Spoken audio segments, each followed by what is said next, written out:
What's the deal? What's the deal? What's the deal? Wake up, roll up, and come through with the first hit, first down podcast every Monday morning. I'm trying to make this consistently in the morning, but it looks like we're gonna start this one in the afternoon. How you guys feeling today? I know I'm feeling a little indifferent when it comes down to how my actual team did yesterday and shit. I got on my hoodie that says, "Win, lose, or tie, I'm a Cowboy fan till I die," right? So I guess we're on the tie part of this. It's just I hate that feeling, right? We hate the feeling of ties. We don't like that uncertain feeling, I guess, right? But it was a hell of a game, boy. Offense came to play on both ends. Defense did not show up for either one of those teams. But we're going to talk about why the defense not showing up for one of those teams is way more important than the other and shit. But we don't have the ticker today because we had some technical difficulties, as you guys could see. But we definitely got a lot of shit in store, so we're gonna get right into today's agenda. You feel me? Today's agenda. So this is what we're gonna be talking about. This is what we're gonna be looking at today. The Giants and Green Bay Packers and the Cowboys Sunday Night Football ended in a tie. The second highest scoring tie of all time with 40-40. Why is the Eagles passing game a problem? That's the real question. Why is it a problem? But they did manage to get a victory yesterday. If I'm not mistaken, it was yesterday. Yeah. They was able to get a victory against the goddamn the Buccaneers or whatnot. So we're gonna talk about that. The Ravens, y'all. What's up with the Ravens? Like, for real, that's the real question and shit. Like, what's really up with the Ravens? They starting off this season 1-3, which is crazy because, you know, Ravens is one of the best teams in the NFL, if you ask me. A lot of people would say that the Ravens is one of the best coach teams in the NFL, and we might have to call that into question for real.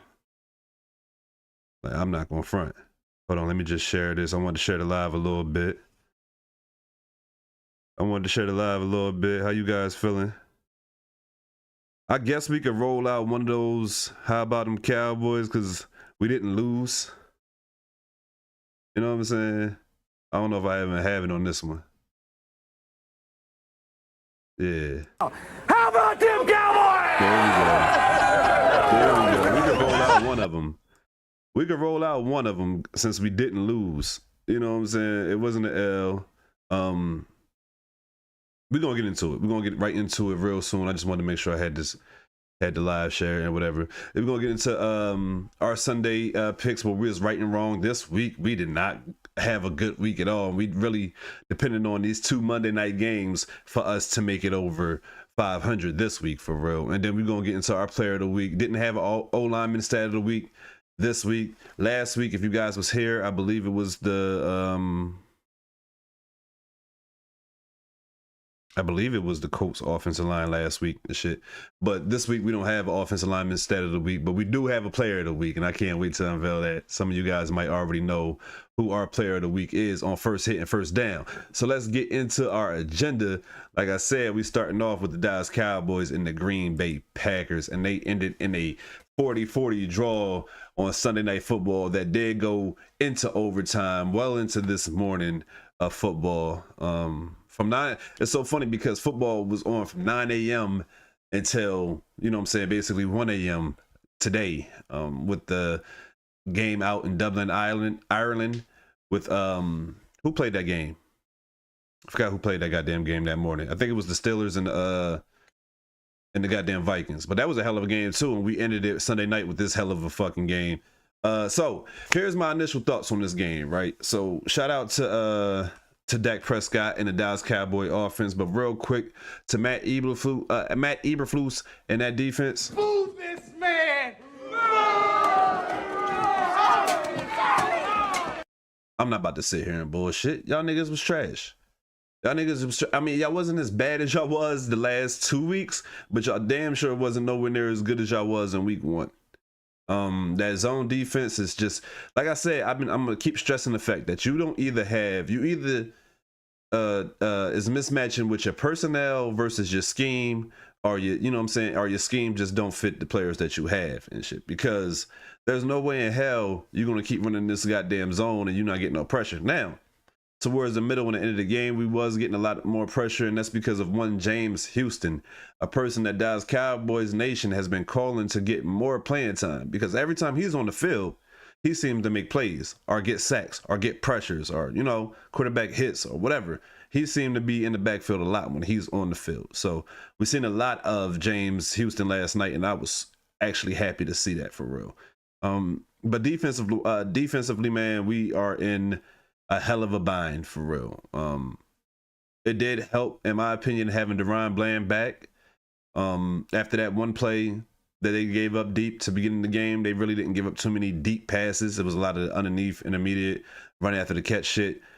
We got to find some better linebacking play, because those guys, motherfucking Jack Sanborn, cannot tackle, bro. Like, Move this man! oh my God. Oh my God, bro. Like, he was pissing me the fuck off. He was pissing me off, bro. No bullshit.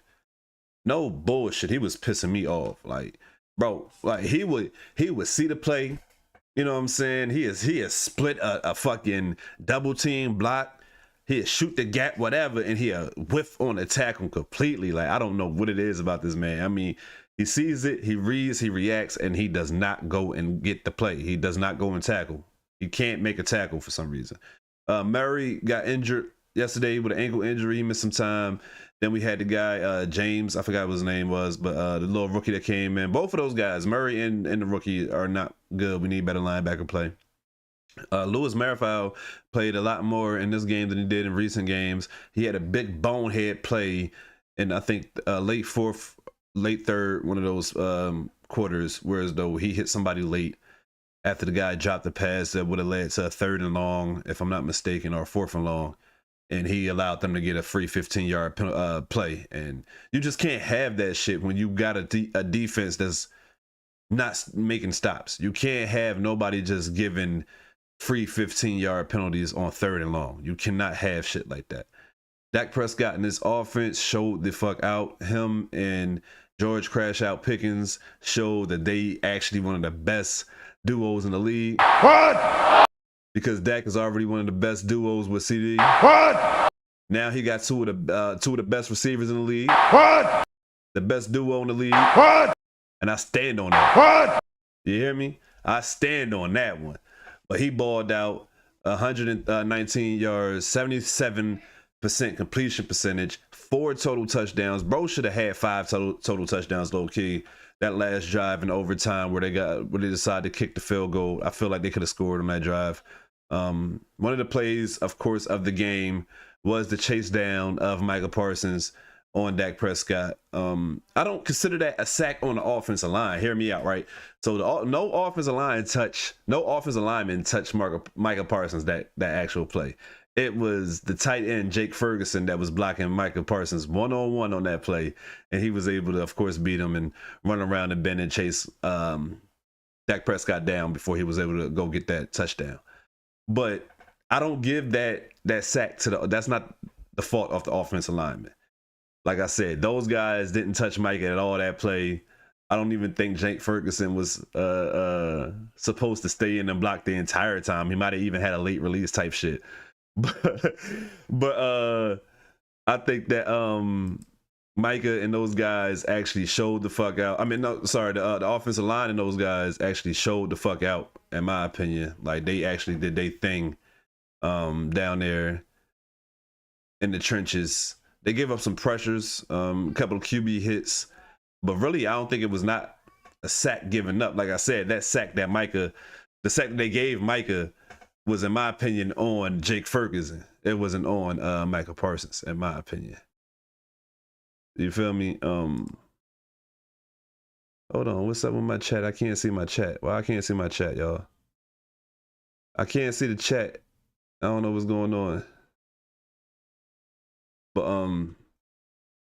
goddamn, yo, 40-40 offense. Like I said, I've been saying this shit all year. I said this shit basically after we traded Micah Parsons, that Dallas is going to have to average basically 40 points in order to win these games, and just pray that the defense don't average giving up 41. You know, that's what you're gonna have to do, in my opinion. I don't like how the Dallas defense couldn't make one crucial stop to win this game, especially to stop in overtime when it was 4th and 6, and you guys had every opportunity to put this game away. You guys decided that we're not gonna do that. We're gonna allow them to throw this bitch right across the middle of the field. 2 men standing on each side of this guy, but neither one of those guys can make the play for some reason. But we got to really talk about the play of these two quarterbacks. Jordan Love, Dak Prescott, both balled the fuck out. In my opinion, one balled way better because of the fact that he was going against the NFL top-ranked defense. Coming into week 4, the Green Bay Packers was the NFL's top-ranked defense, going against Dallas Cowboys offense, and Dak Prescott put up 40 on them. Jordan Love putting up 40 on Dallas's 32nd ranked defense is exactly what we expected to happen. The difference is we wasn't expecting Dak to go out there and perform the way he was performing against the NFL's top-ranked defense. We're not going to ignore the fact that this is, like I said, the NFL's top-ranked defense coming into that game and shit. Like, real, that's just what the fuck it is. It was the top-ranked defense coming into that game. And Dak Prescott put up 40 fucking points on them, 4 total touchdowns, possibly should have had 5. What's my boy name? Crash Out Pickens went for 8 for 134, if I'm not mistaken, and 2 tutties. Javonte Williams had a touchdown. He had some real tough grind them out yards. Was really out there being our bell cow back. Jake Ferguson had a touchdown. Shout out to Jake Ferguson getting his first touchdown since that goddamn Seattle game, I think 2 years ago. Dallas looked good offensively. Schottenheimer looked good as a play caller offensively. What happens on the first 2 drives when you go down 13-0 and then you get that block extra point and you down 13-2? In my opinion, I thought that Brian Schottenheimer was going to fold because we started the very first drive of the game. We went 3 straight runs and then off the field. That shit confused the hell out of me, worried the fuck out of me. I ain't even going front. Worried me like a motherfucker. Like, bro, why are you, you know what I'm saying? Why are you out here running the ball 3 straight plays to start the game and shit? But I guess that was his way of filling out the defense and seeing and showing the defense that, yo, we're going to be consistently trying to run this ball regardless of the yardage, but it's just the intent to make sure you guys know that we ain't just out here going to drop back 72 times and shit. And then I think we still, you know what I'm saying, threw the ball plus 40 plus times to yesterday and shit. So with all that being said, we still threw the ball way more than we passed. I mean, way more than we ran, and I think we were still pretty solidly balanced in that aspect and shit. But the defense on both teams let them down. Dallas is expecting their defense not to perform to the standards of a normal NFL team. Green Bay Packers was expecting their defense to be the number 1 ranked defense in the league coming into the game, which they were the number 1 ranked defense coming into the game. But one Rain Dakota Prescott wanted to show you guys, the world, the Cowboy haters, the Rain Dakota Prescott dick riders and haters and shit with dick eaters and haters. He wanted to show you guys that he's one of the best quarterbacks in the league, top 10, and he's not 10. You know what I'm saying? He's not nowhere near 10. Top 5 this year, and he's not 5. And I stand on that. You hear me? I stand on that bitch. He had a pretty damn good game. He led the final drive down there for them to go and get that goddamn field goal. Like I said, the only thing that would have been better if he was able to top that shit off with a touchdown, but you can't be perfect. He was as perfect as you can possibly get in an NFL football game. Shit. I don't think that the Packers defense was expecting them to come out there without their number 1 receiver, missing 2 of their best interior offensive linemen, with their rookie Tyler Booker being out, and Cooper Beebe with their center being out. And Dak Prescott and that Dallas offense and offensive line went out there and balled. Dak made sure that he didn't let his offensive line down by holding the ball too long. And the offensive line made sure they didn't let their quarterback down by holding, you know what I'm saying, letting their blocks go too early. I think those guys worked in perfect symmetry. The offensive line and Dak, even on that big play that he hit Tolbert down the sideline with basically like a fadeaway pass when Michael was in his face. Like the offensive line gave him right enough time. He was able to navigate through the pocket, step up and out and through that motherfucker. You feel me? And like, you know what I'm saying? Fire that bitch. like, he was able to fire that bitch downfield to the sideline. Jalen Tolbert, we shit on Jalen Tolbert a lot, but give credit where credit is due. He came back and got that bitch. You feel me? He came back. A tie though, bro. A tie. Yeah, hell yeah. Well played without City. I'm just now starting to see these goddamn comments, y'all. So please don't blame me if you don't think I'm not replying this shit. But hell yeah, it's a tie. And I'm listen, for us not to have CeeDee Lamb and for Dak Prescott to go out there to complete 77% of his passes. I think he was 31 for 40, 319 yards, 3 touchdowns, of course, 1 rushing touchdown. That man balled the fuck out without his number one. Shout out to George Pickens for showing that he is, you know what I'm saying, at least on any other team in the NFL, he is a number 1 receiver. I mean, I know on Dallas, he's number 1B because we got a 1A with CD, but shit, I ain't even tripping about that. You feel me? Not even tripping about that. Matt Eberflus defense let us down yet again, but I can't necessarily blame, at least from the game view. I have to look at the all 22 to see if there's if there's a real difference. But I did see that those guys was not giving up the explosive plays a lot. Like I said, the main plays was the underneath or intermediate shit, and they wasn't rallying and tackling. Our linebacker play when it comes to tackling is not really good right now. Hopefully when DeMarion Overshawn come back, he can add some explosiveness to our linebacking core. Like I said, well, goddamn, Deron Bland being back, that is important, and he showed his, you know what I'm saying, his importance. I know Romeo Doubs down there at the goal line is damn near prime fucking Randy Moss. Shit, at least in this game, he had 3 tutties, you know what I'm saying, all down at the goal line. Basically, he did his thing. I think he had 1 on Trey, he had 1 on Elam, and he had 1 on Deron Bland. So all of our top, corners, he had a tutty on and shit. But I think that those guys were good when shit hit the fan and you needed to come down and tackle. Our corners was the ones making the plays. I think it was Freddie Stewart on one side, and then it was Trayvon Diggs on the other side, especially on that little screen pass. That if Trey was healthy, if Trey was 100% healthy, he ends the game right there because he saw that bitch. He just couldn't get there as fast as he normally would to go and take that bitch to the Baja, you know, pick 6 type shit. But he was able to get there fast enough to make the tackle. Holden was getting his ass whipped. Their number 1 receiver, their number 1 draft pick this year in Green Bay was getting his ass whooped on kickoff returns. He got popped by Maris Lufau. On offense, he got hit by Trey. He got hit by a couple people. You know what I'm saying? He was getting hit, and he was holding on to that ball though. So you know what I'm saying? Big respect to big bro to bro over there for real.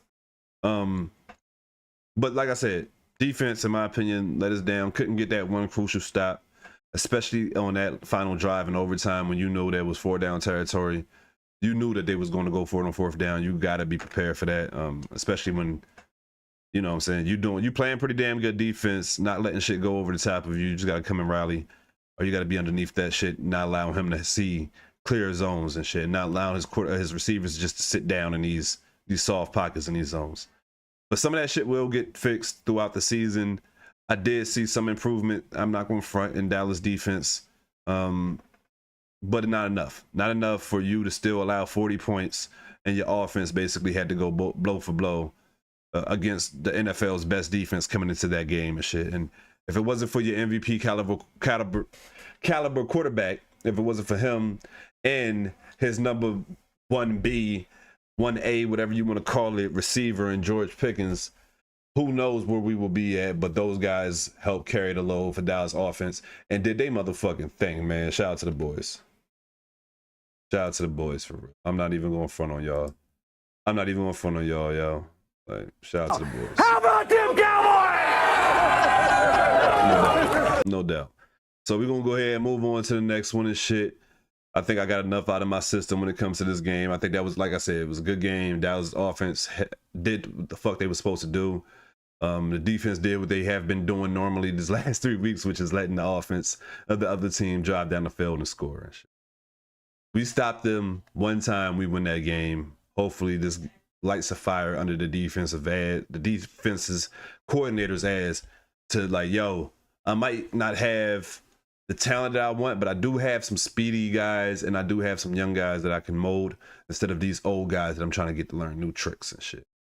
Let's move on to the next game, man. Next game we had was the goddamn Philadelphia Eagles at the goddamn Tampa Bay Buccaneers. And this game really confused the hell out of me when I was watching it, right? So I was in between a lot of games yesterday, but I made sure to keep my eyes on the NFC East, of course. And looking at this game, it confused the hell out of me. First half, the Eagles looked like one of the best teams, one of the best well-oiled machines in the NFL. Consistently driving down the field, getting touchdowns. Their touchdowns was a couple shovel passes to the bull. What's his name? Dallas Goedert and shit. But hell, a touchdown's a touchdown. I'm not here to judge that shit. Goddamn Swole Batman put out a tweet basically saying like he feel like he's not being appreciated and shit, and he's gonna check out at some point. I don't know if you mean mentally or physically, but that was the gist of the tweet and shit. But the Bucs fought back in the second half. I think the first half, the Eagles was up like 20-something to not a lot. You know what I'm saying? I think it was 20-something to 6, if I'm not mistaken, in the first half. And the Bucs battled back in the second half. It was a crucial fumble that they had in the second half. I think it was Bucky Irvin that had a crucial fumble in the second half that the Eagles was able to take advantage of and score that touchdown that was able to put it out of reach for the Buccaneers. But in the final minutes of the game, the Buccaneers did have a chance to go drive and win the game. They got down to, I believe, the 15-yard line of the Eagles. And with pressure in his face, Baker Mayfield tried to force a pass in. Pass got tipped by the defender, and it was able to be intercepted by Campbell, number 30 of the Eagles. Eagles defense come through in a clutch. Once again, the offense looked horrible in the second half. 0 passing yards. 0 for 8 in the second half for 0 passing yards for Jalen Hurts in this Eagle offense. You can understand why A.J. Brown is so frustrated. You can't have the weapons that you have. Jalen Hurts is included in these weapons and not be able to use these motherfuckers. So this is more so an indictment on the offensive coordinator than it is on the quarterback, in my opinion, when it comes to A.J. Brown being upset about how this offense is looking. But like I said, defense came through in the clutch, especially when they had some big plays they allowed to give up. I think Baker had like a 70-something yard bomb that he hit Emeka on. I can't pronounce the pro last name for real, but he hit him. And that was a hell of a pass. Defense, both of the guys that was there, I think Reed Blankenship and Quinyon Mitchell was both there. They both missed time their attempt at the ball, and it just basically went right through their hands into the arms of number 2. He took it the rest of the way for a touchdown. But it was a real entertaining second half. The Buccaneers fought back as they should have. These was the two teams in the NFC, if I'm not mistaken, that was battling each other that was undefeated. The only two teams this week that was undefeated, if I'm not mistaken, that was battling each other. So one of those guys definitely was going to come out with a blemish on their records. The Eagles moved to 4-0, starting the first month of the season undefeated. And the Buccaneers moved to 3-1, but still leads the NFC South as the number 1 team in that division. Now, we got all of that shit out the way.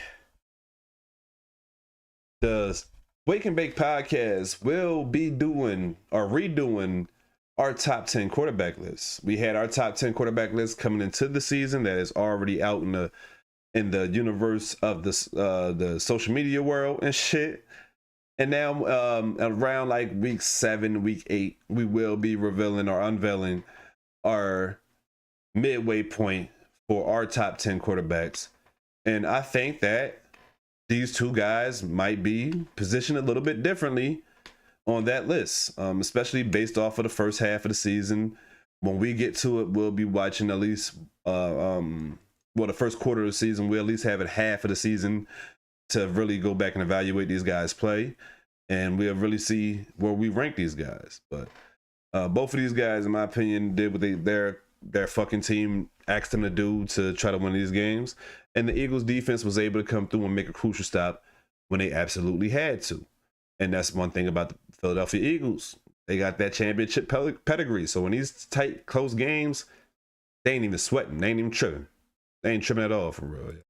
But we're going to move on to another game that was actually surprising in its own right before we get into our picks of the week and where we was right and wrong.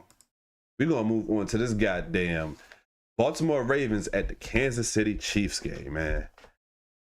So the thing about this shit is, I thought it was going to be one of those fight them, drag out, you know what I'm saying, type of games. But the Chiefs kind of took over early. The Ravens just they just didn't look right on offense. They looked sloppy on offense. It looked like they just couldn't get their shit together on offense at all. Running game was basically stuffed. Receivers couldn't get no separation. The Spagnuolo and his defense blitzed the shit out of Lamar Jackson. Lamar Jackson just never looked comfortable in the pocket. I say about the beginning of the third quarter, bro went out with a apparent hamstring injury. In my opinion, this is just my opinion. I think bro was just over this game. He just knew it's not one of those games. It's one of those type of games. Like whatever we do is going to end up bad, and whatever they do is going to end up good. It's just one of those type of goddamn games. And I guess his hamstring, and it was reported on CBS that if the game was closer, he would definitely been able to play through it. But there's no point of trying to play through injury when you're down 17, and it was down 17 at that particular point. But this was the beginning of the third quarter, so we all know being down 17, you know what I'm saying, with basically 30 minutes left in the game, there's a big chance that you still can come back. But not the way that game was being played, though. The vibes of that game, the momentum of that game was all on Kansas City's side. Cooper Rush ended up coming in and finishing that game for the Baltimore Ravens. They had a big, like a 79-yard run from Justice Hill that basically made the score look a little bit more respectable. But but Kansas City controlled that game completely. Xavier Worthy coming back opened up a lot for the Kansas City offense, especially the intermediate underneath shit because of his threat to go deep. And those guys was able to look as good as they have been offensively in a long time. But my thing is this, bro. What's up with the Ravens? Right now, they're 1-3. Offensively, they might be one of the best teams in the league, but not consistently.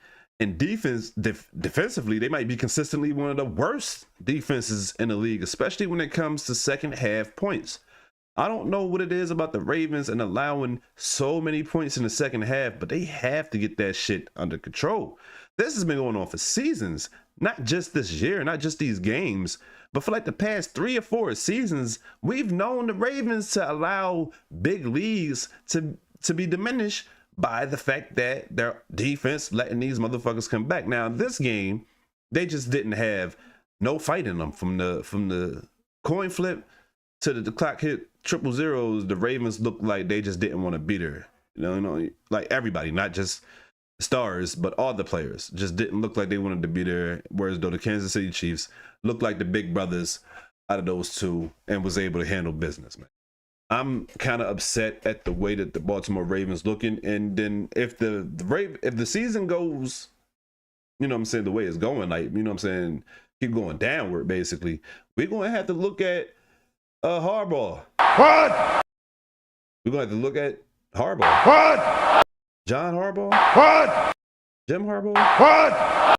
Whatever his name is, we're going to have to look at him because, bro, the team has been looking a little suspect lately, especially your defense as of the last couple of years. And we know the Ravens not to be one of those type teams to have any defensive problems. But we're going to get on to these Sunday picks where we was right and we was wrong, because I know that I was wrong on some of these picks.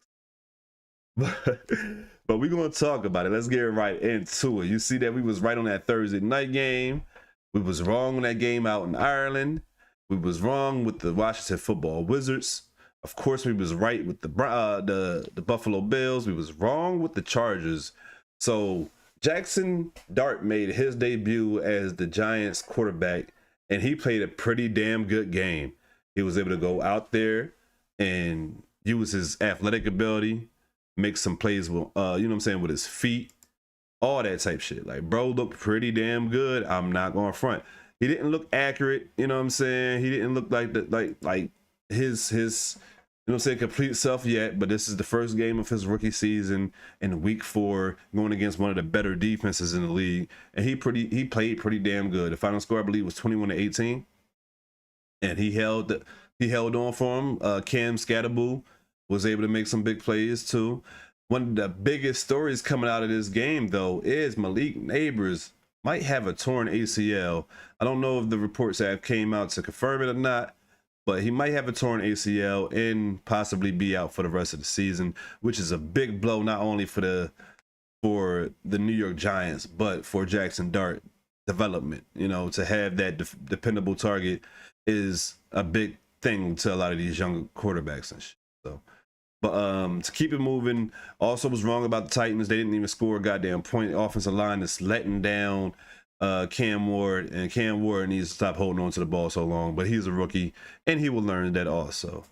The Lions beat the Browns in a close blowout. You know, so I think the final score was 31-19, but it was closer than what the final score actually indicated. For real, it was a really competitive game in my opinion. By the end of the game, Dylan Gabriel came in because Joe Flacco was looking old. So there you go. And then the Patriots blew out the goddamn Carolina Panthers after the Panthers just beat Atlanta the week before 30-0. The Patriots kind of repaid a favor, and 42 to I think 17 or something like that victory, but they scored 42 fucking points. Shout out to the Patriots. Balled out. Got the Eagles game right. Was kind of hope to jinx them for real. Was kind of hoping to pick them and then they lose, because the first 3 weeks we picked against them and they won. Shit didn't work, but they won. The Rams and the Colts turned out to be one of the fucking games of the week. Whereas though the Colts actually had the game won, Indiana Jones dropped back, threw a deep prayer that was answered by his receiver catching it. I don't know how he was able to catch that shit. Spinning off of 2 defenders, running down the sideline, was ready to stretch the ball over the pylon and fumbled the motherfucking bag right out of the back of the end zone, which was a touchback and gave the Rams the ball back. And then the very next drive, Matt Stafford drops back, hits Tutu Atwell coming across the field for an 80-yard bomb to put the game out of reach and out of touch for the Indianapolis Colts, which that gives them their first loss of the year, moves them to 3-1, and also moves the Rams up to 3-1 to be the leaders of the NFC West. Speaking of the NFC West, we was right about the Jacksonville Jaguars being able to come out there and beat the San Francisco 49ers. San Francisco 49ers lost Nick Bosa for the year. Boo-hoo. I'm sorry.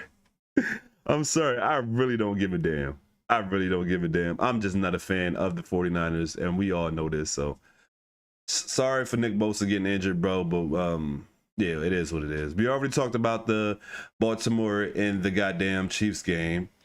The Bears was able to come through on a last second type shit, you know what I'm saying? And was able to win that game. That was really an entertaining game too between them and the Raiders. The Raiders is really upset at the fact that Geno Smith is out here throwing multiple interceptions a game. The Sunday night football game that we also talked about ended in the tie. So I don't know how this will go towards the ranking, right? Towards the overall points that we have for our picks this week. I don't know if this is considered a dub or if it's considered an L. So I didn't want to put a check mark or an X by it. So I just put the T there to let you guys know that it was and it is a tie.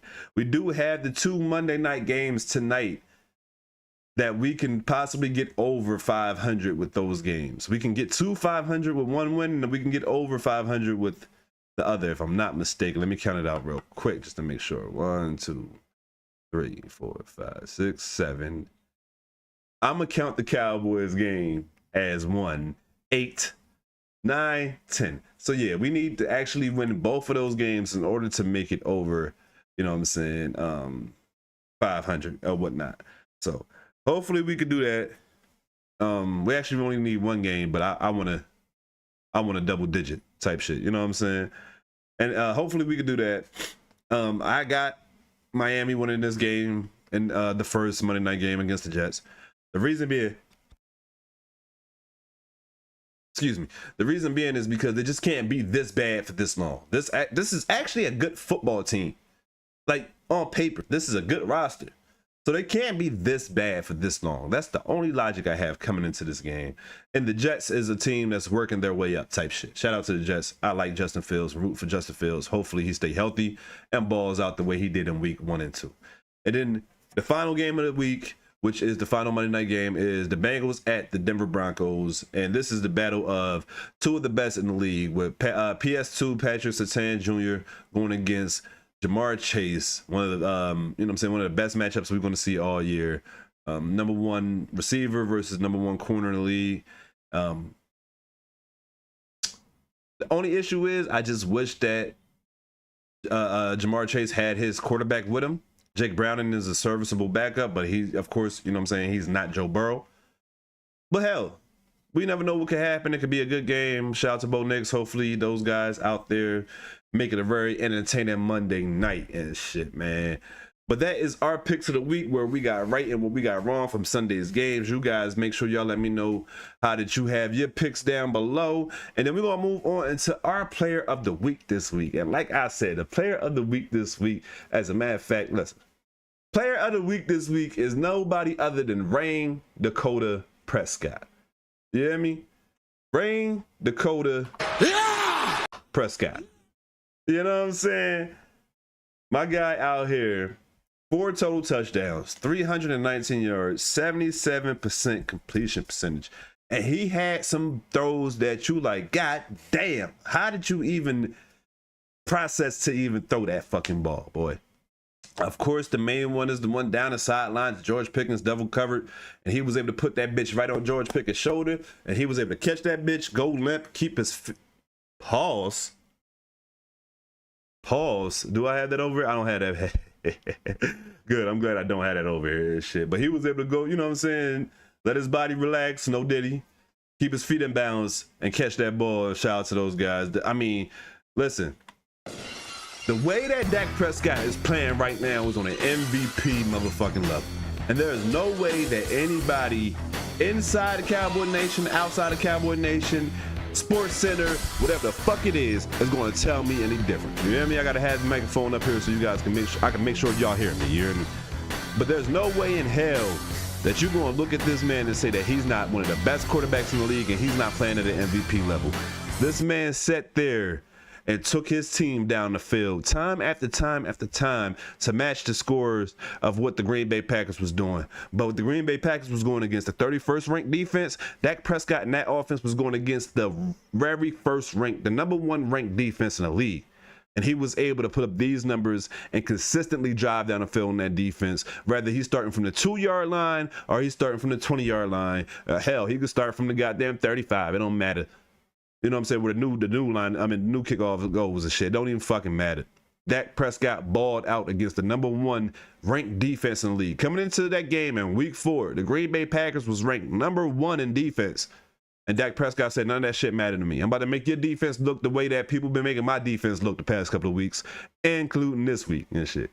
But he balled out against best defense, balled out against his former player. And that's what makes it more important about this game right here, man. That's why Dallas should have came away with that one, right? Because of the fact that you're playing against not only a former player, but a former franchise player. You know what I'm saying? Michael Parsons is one of the best pass rushers in the league, point blank, period. Regardless of what team he's playing on, he just so happened to start his career with the Dallas Cowboys. So it was a lot riding on this game. It was a lot riding on how Dak Prescott performed in this game, with 2 of his most important interior linemen missing, his center and his right guard. And he said, fuck all that shit. I'm going out here and I'm balling the fuck out. And y'all not going to stop me. Y'all can call that shit a sack at the goal line where Dak probably would have ran it in for a touchdown. Hell of a play by Micah. Hell of a motherfucking play by Micah. But we're not going to make it seem like that was the end all be all. Dak Prescott did drive that team down there. Dak Prescott did hit Jake Ferguson. Not Jake Ferguson. George Pickens on that little deep pass in between the safeties, the safety in the corner when they was playing that zone. I think they was playing cover 2, but that shit was horribly played because all he did was run up the sideline, wide ass open. Dak Prescott balled out. Y'all hear me? It's not a question. You know what I'm saying? It's not a question. It's not an if. It's not, you know what I'm saying? As of right now, Dak Prescott is, and I don't care how y'all ranking it, but as of right now, Dak Prescott is in the MVP conversation. And if you think different, please tell me why. Please explain to me why you think that he's not. But he is our player of the week because I'm going to keep it a bean with y'all, right? This is just me being the Dallas Cowboy fan, waiting for my quarterback to ball out. I've been waiting for him to have a game like this. I wanted to give it to him week 1. We lost, even though he was the better quarterback in that game. Wanted to give it to him week 2. But that just wasn't a good enough game, in my opinion. You can't go blow for blow with the Giants and then expect rewards for that shit, right? Wanted to give it to him week 3. Was thinking that he was going to ball out in week 3, but the team laid a fucking egg against the goddamn whoever. And week 4, he plays the best defense in the league, and he puts 40 on their head. So we got to give it to my man. 4 total touchdowns, 319 passing yards, 77% completion percentage. A boy ball like this. He plays like this every year, but when the playoff comes, he forgets how to play. That is your personal opinion, Timothy Hernandez, but I completely disagree. It's a funny stat that I love to use when it comes to playoff quarterbacks, right? The first year that the Eagles went to the Super Bowl with Jalen Hurts, not the year that they won it, but the first year that they went and they lost to Kansas City. In the 3 games leading to the Super Bowl, Jalen Hurts had a total of 150 yards. Passing, of course, in those 3 games leading up to the Super Bowl. Of course, he had that huge game in the Super Bowl. But the games leading to the Super Bowl, you know, the games you need to win in order to get to the Super Bowl, he had 150 total yards, but his defense didn't allow more than 7 fucking points. Dak Prescott have a bad game in the playoffs, we lose. Point blank, period. Our defense is not going to help us win when it comes to playoff football. I don't know what it is. We could lead the league in turnovers. We could lead the league in sacks. We get to the playoffs, our defense is not going to be the reason that we win. It's always going to be on the back of our quarterback. So if you have a bad performance, his defense is not going to help him out. It's just that simple. I'm sorry. We've been through it enough to actually see it. But I think that Dak Prescott has played. We talk about 2025 version of Dak Prescott coming into the year. 4 games into this year, he has played at a high level, one of the highest levels we have seen. He's played at an MVP level. I'm willing to debate that to the end. You hear me? But I'm not about to yell at nobody. You know what I'm saying? Shout out to Timothy Fernandez for Timothy Hernandez and shit. God damn. That's a hell of a name, boy. But shout out to him, man. Appreciate the comment, bro. Appreciate the comment. But that, yeah, like I said, guys, this is our player of the week. And he deserved it. He deserved it. Like I said, he played against the best ranked, top ranked defense in the league, and he balled the fuck out. You can't tell me no different. You can't tell me no different, man. I'm about to get up out of here, guys, for real, yo. That's all I had for you guys today. I do not have my old lineman stat of the week this week. I wanted to give it to the Dallas Cowboys, but we gave up 8 pressures alone to Micah Parsons, so I just couldn't. I couldn't in my right mind give that award to the offensive line. So I'm gonna do some more of my offensive line research this week, and the old lineman stat of the week might come out a little bit later instead of being on the show today. But you guys see our player of the week. You guys saw our picks and shit. We hoping that our 2 Monday night games that we picked this week come through for us to get a 10-win week. And appreciate everybody that comment, everybody that like, everybody that subscribe. Y'all make sure y'all come through Saturday, 9 a.m. the premiere of the Wake and Bake podcast, episode 2 of season 2. We are interviewing the producer, writer, and star of the Tubi and Amazon Prime movie, Sons of Sins, Mr. Jose Slick Perez. So you guys make sure y'all come through on Saturday, 9 a.m., Smoking Buzz channel, Wake and Bake podcast. Y'all make sure y'all here to see that. It's going to be a dope-ass interview. If you guys have seen the clips floating around social media, you guys know what type of time we are on talking with bro. We get to talk a little bit about his history and about his past, and we get to also talk about his creative process when it comes to making Sons of Sins and Sons of Sins 2 that we was able to get some exclusive information on, and a couple other projects that he have coming out. You guys make sure y'all tune in to the Wake and Bake podcast, like I said, Saturday. I appreciate everybody that was here today, everybody that came through. Shout out to my co-host Jay Will, who was in the comments. Shout out to Timothy Hernandez, who was in the comments. Everybody that liked and subscribed, like I said. We're gonna catch you guys on the next one. Peace and love, and remember, stay fried, my friends. We are gone.